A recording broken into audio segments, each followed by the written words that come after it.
The Pacific Ocean stretches across more than half the globe. It holds more water than every other ocean on Earth combined. Look at this map. If you pull every landmass together, Asia, the Americas, Africa, Europe, Australia, Antarctica, and drop them directly into the Pacific, you wouldn't even cover it all. There would still be a massive expanse of open blue water left over. Since the start of the Industrial Revolution, humanity has generated a staggering amount of excess atmospheric heat through continuous coal and oil combustion. Fortunately for us, water requires over 4,000 times more energy to heat up by a single degree Celsius than air does. If all that industrial heat had stayed trapped in our atmosphere, the planet's average temperature would have already spiked by roughly 36 degrees. Humanity survived the last century because the Pacific Ocean acted as a massive, silent thermal radiator, absorbing the overwhelming majority of the heat we produced. Over 90% of the planet's excess warmth didn't stay on the surface. The Pacific swallowed it, pulling that heat all the way down into deep zones, 2,000 meters below the waves. But all of that heat isn't simply destroyed. It is stored within the dark depths as raw, volatile kinetic energy.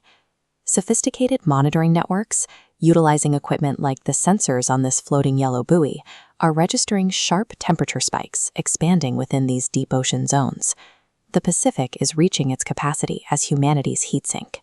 It is beginning to vent that stored energy back into the atmosphere. Under baseline conditions, trade winds blow westward across the equator.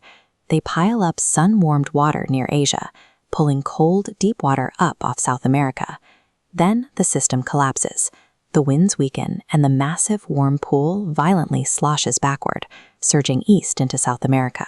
This spontaneous atmospheric reversal and massive eastward surge of warm ocean water is what scientists call El Niño. A standard El Niño temporarily shifts weather patterns. Today, the process is being fueled by decades of hidden global warming heat trapped beneath the surface. We are now watching a superheated pool of water spanning thousands of miles violently rise from the deep ocean to the surface. As this unnaturally hot water meets the air, massive amounts of it evaporate. The ocean vents its stored energy, pumping enormous volumes of vapor upward and trapping even more thermal energy in the lower atmosphere. This violent thermodynamic feedback loop upgrades a standard weather event into a highly destructive, uncontrollable Super El Niño. This massive release of ocean energy completely upends the global precipitation map. The planet's wet and dry weather zones effectively swap places. Regions that rely heavily on regular rainfall, like India and Sri Lanka, face severe and sudden monsoon failures. Agricultural systems quickly collapse as the earth dries up and crops wither. Meanwhile, the exact opposite happens on the other side of the ocean. Normally arid western coastal regions in the Americas are suddenly bombarded by extreme atmospheric moisture.